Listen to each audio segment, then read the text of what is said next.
Bonjour le signe du taureau et bienvenue dans ta guidance pour le mois de novembre 2025. Tu es sur Tarot Vivant et on va regarder ensemble les énergies à venir pour le mois. Alors, au vu de votre guidance qui est comme d'autres signes assez intenses, mais la vôtre, je sens beaucoup d'émotions. Euh, voilà, donc j'espère retranscrire au mieux ce que je vois et ce que je ressens par rapport à cette guidance.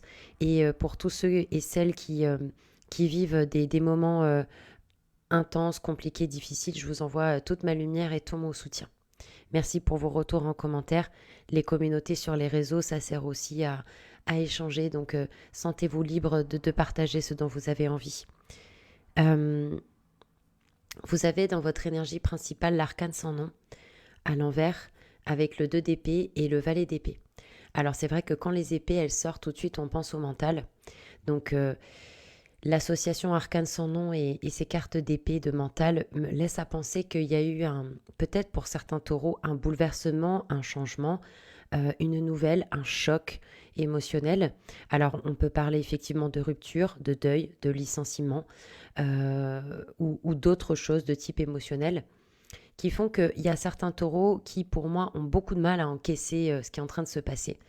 Alors, c'est pas forcément négatif parce que il se peut aussi que le décor autour de vous ait changé pour X raisons. C'est du cas par cas. Si vous avez besoin d'une guidance privée, vous pouvez prendre rendez-vous sur tarotvivant.fr.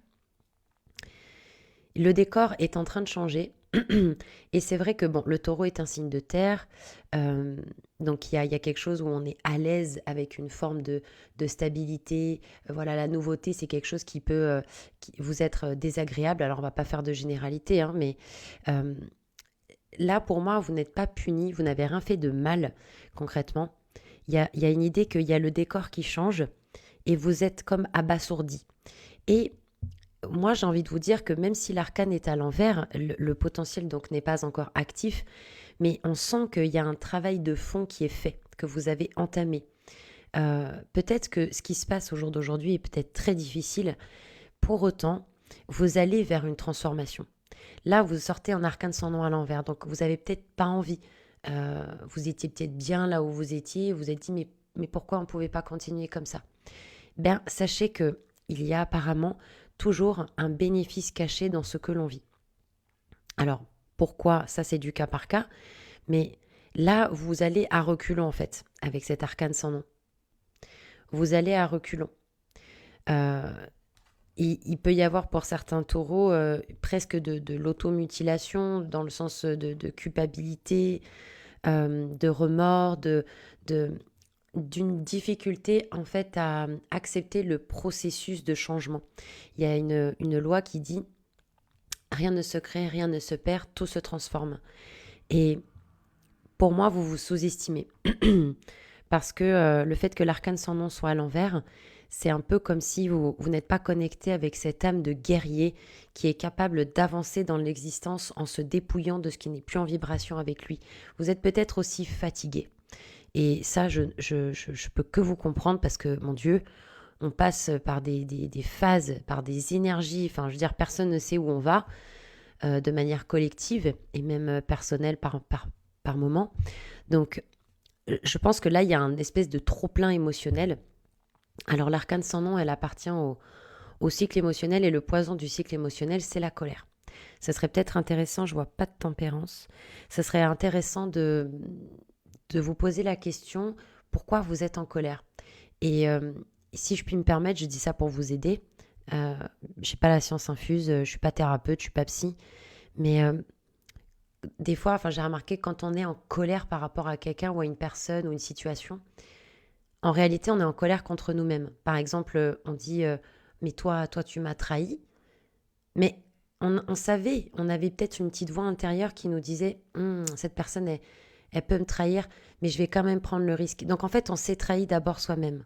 Alors je dis pas ça pour qu'on se blâme et qu'on se culpabilise, mais peut-être que ça vous ferait du bien d'identifier là où les colères que vous avez, contre qui, contre quoi c'est dirigé, qu'est-ce qu'il y a derrière.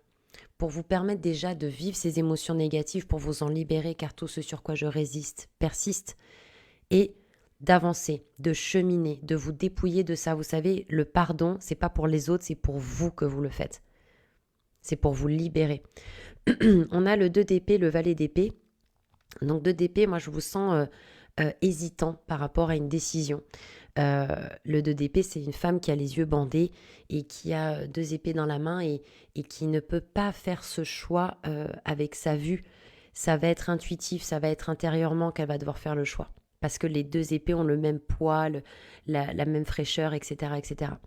Donc, il y a cette décision, parce que là, l'arcane sans nom à l'envers, vous voyez, quand elle est à l'endroit, là, elle a une lune, en fait, ici, hein, dans sa tête. Donc, l'arcane sans nom, c'est la carte de l'intuition aussi. Donc, vous êtes déconnecté de votre intuition. Et c'est pour ça que vous n'arrivez pas à faire ce choix de d'épée, où il y a une hésitation, on oscille. Donc, valet d'épée, peut-être que vous êtes dans des démarches actuellement. On vous dit de faire peut-être attention à votre communication parce que le valet d'épée, il rentre dedans un peu. Des fois, il ne se rend pas compte qu'il ne met pas les formes. Vous avez peut-être besoin d'un peu de temps. D'ailleurs, ça ressort dans le message puisque vous avez l'ermite à l'envers qui est l'arcane opposé de l'arcane sans nom. Et avec ceci, on a reine de bâton et 7 de bâton à l'envers. Alors, 7 de bâton à l'envers, vous n'êtes pas les seuls à l'avoir eu. Il y a cette idée de surprotection. On se sent peut-être attaqué, agressé, acculé, dos au mur. Et donc, on se surprotège parce qu'on pense qu'en se surprotégeant, on va éviter les choses. Mais pas forcément, en fait. Là, il y a peut-être un peu trop de surprotection. Peut-être que c'est par rapport à une personne. Excusez-moi, c'est toujours le même truc. Fin d'année, je suis un peu prise. Reine de bâton, il y a quelqu'un qui peut effectivement peut-être... parce que c'est dans le message, donc c'est deux possibilités. C'est pour ça que les guidances générales, c'est toujours plus difficile que de cibler que les guidances privées. Reine de bâton dans le message, soit il y a une personne qui peut-être, comment dire, vous dérange, je sais pas, mais vu qu'il y a les deux ensemble, pour moi, il y a deux possibilités. Soit il y a une personne très excentrique, très solaire, très presque arrogante, voilà, où vous sentez le besoin de vous protéger. Soit il y a une personne dans votre entourage, bon, ça sort avec le principe féminin, reine de bâton, mais bon, peut-être ça peut être un homme avec un yin aussi très développé, qui peut vous venir en aide parce que cette personne, elle est enthousiaste, elle est créative, elle est dans l'idée de faire et elle peut vous aider à impulser un mouvement. L'ermite à l'envers dans le message, ne fuyez pas, même si c'est difficile. Le déni, je sais très bien ce que c'est que le déni. C'est tellement plus facile de tout mettre sous le tapis parce qu'on n'a pas envie de voir, on n'a pas envie de ressentir. Mais pour moi, avec le message de l'ermite à l'envers, c'est que vous essayez de prendre la fuite en fait. Et c'est sûrement parce que vous souffrez, parce qu'émotionnellement c'est difficile. Mais pour moi, on vous invite à faire ce travail justement de dépouillement et de clôture. Vous avez peut-être du mal à laisser partir quelque chose. Et là, on vous dit, mais regarde, le décor, il change, mais ça va aller, tout va bien, ça va aller, ça va se poser, aie confiance. Ne fuyez pas la situation, ne prenez pas la tangente, ne vous enfermez pas dans votre caverne pensant que ça va vous éviter les émotions ou quoi que ce soit. Il y a peut-être des gens autour de vous qui veulent vous venir en aide. Et il y a toujours, pour ceux qui y croient, votre âme, les anges, les guides, le monde invisible, etc., qui peuvent vous aider si vous le demandez.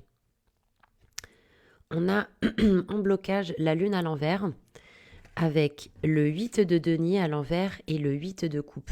Bon, les taureaux, en fait, je dis la même chose sous une autre forme.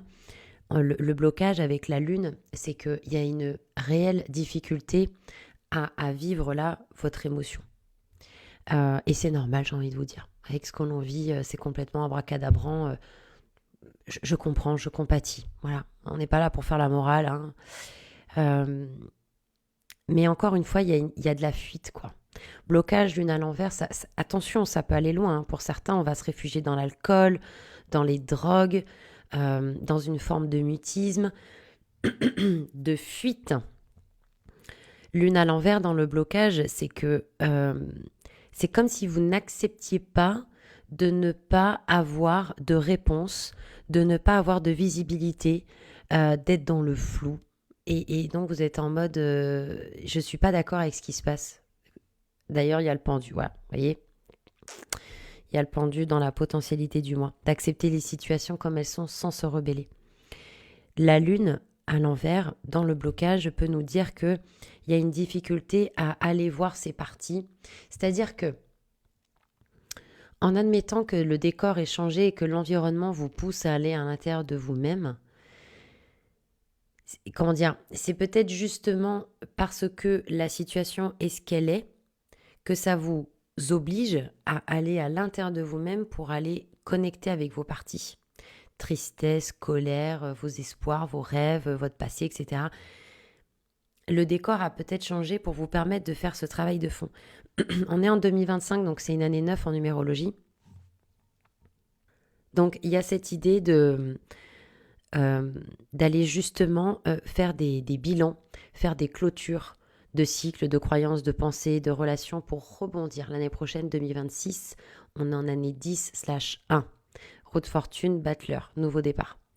Donc là, c'est inconfortable, cette notion de flou, ces émotions, etc. Mais si vous acceptez de mettre de la lumière, travail d'ermite, de la lumière dans vos émotions pour comprendre pourquoi vous en êtes arrivé là, qu'est-ce que vous ressentez, comment vous pouvez rebondir, à ce moment-là, vous pouvez enfin quitter vos émotions négatives. 8 de coupe, je quitte quelque chose qui ne me correspond plus pour aller vers quelque chose qui me correspond davantage. Le 9 de coupe, c'est la réalisation d'un rêve. Et le 8 de denier, peut-être que vous vous demandez quand est-ce que ça va payer tout ça. Parce que 8 de denier, vous travaillez peut-être depuis un moment sur certaines choses. Il y en a peut-être qui voient des thérapeutes depuis un moment, ou qui font un travail personnel, ou tout simplement un travail dans la matière et qui attendent que ça perce. Mais ça va percer. Je suis vraiment navrée. Bref. On a dans la potentialité du mois l'empereur à l'envers avec le pendu et le 5 de denier. Alors les taureaux, c'est pas la première fois que le 5 de denier sort dans vos tirages. Et c'est vrai que le taureau est un signe de terre. Le denier, c'est la matière, c'est les signes de terre, Capricorne, Taureau, Vierge. Donc l'empereur, dans votre potentialité du mois, l'empereur qui est l'arcane opposé de la lune. Donc c'est intéressant, les arcanes opposés que vous avez. Au moins, je trouve que votre guidance, elle est très ciblée. Ça part pas dans tous les sens. Donc l'empereur en potentialité du mois, c'est peut-être de faire une pause sur la vision, sur le plan matériel, parce que toutes les réponses ne se trouvent pas là.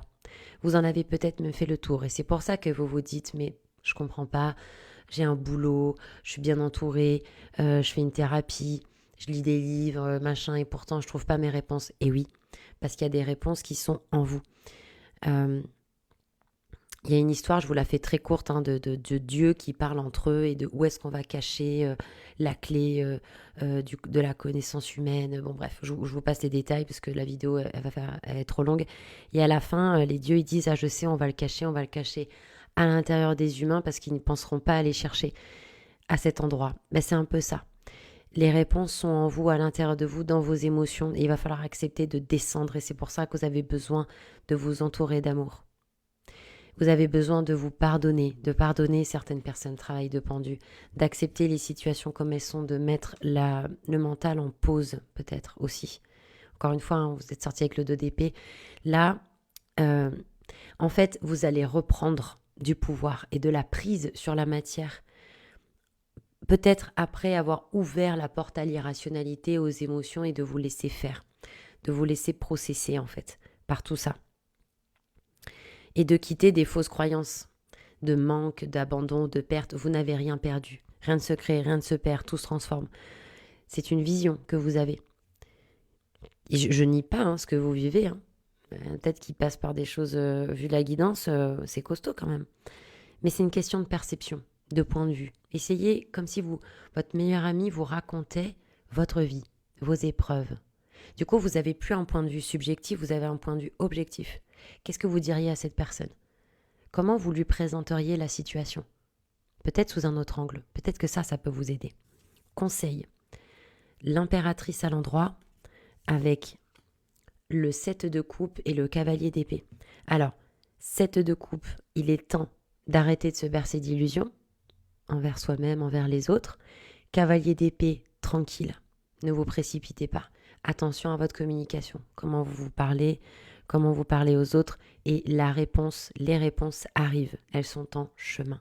même si c'est sur des démarches ou des réponses personnelles. Impératrice en conseil, il est temps de vous guérir avec les serpents qu'elle a à ses pieds là, le blanc. Il est temps de faire travailler votre esprit dans un sens de créativité, de loi d'attraction, de vous comporter comme l'impératrice qui est la mère, qui prend soin, qui prend dans les bras, qui réconforte et qui réalise les choses dans la matière parce qu'elle les a visualisées dans son esprit. Elle a visualisé les choses qu'elle voulait, la réussite, l'apaisement, le fait de régler les conflits. Je ne sais pas, moi, ce qui marche le mieux pour vous. Mais l'impératrice, elle déchire le voile des illusions qu'il y a derrière elle. Vous pouvez comparer avec l'arcane de la papesse, c'est le jeu de Jodorowsky. La papesse, elle a le voile jusqu'en haut, alors que l'impératrice, elle a commencé à déchirer le voile des illusions, les illusions. Donc on voit la réalité pour ce qu'elle est. On reprend son pouvoir, on connecte avec son féminin sacré, avec son pouvoir de création. On reprend les rênes de sa vie. Donc c'est un beau conseil. Alors je l'ai fait pour aucun signe, je ne sais pas pourquoi, j'ai envie de le faire pour vous. Je tire une dernière carte pour le conseil. Je sens intuitivement que ça pourrait être bien de compléter avec cette impératrice pour les taureaux, s'il vous plaît, novembre 2025.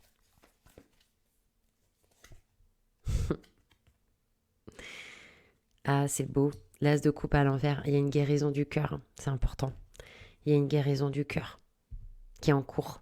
Donc, envoyez-vous tout cet amour dont vous avez besoin. C'est plus le moment de vous critiquer, de vous juger, de vous culpabiliser. Ce qui est fait est fait. Par contre, qu'est-ce que vous pouvez faire aujourd'hui ? Quelles sont les graines aujourd'hui que vous pouvez poser en vous, dans votre esprit, dans votre quotidien, pour vous entourer d'amour, pour vous faire du bien, pour vous encourager et être votre coach ? Prendre soin de vous. Voilà. Les taureaux, c'était un plaisir. On se retrouve pour les guidances du mois de décembre. Prenez soin de vous et à bientôt. C'était Tarot Vivant.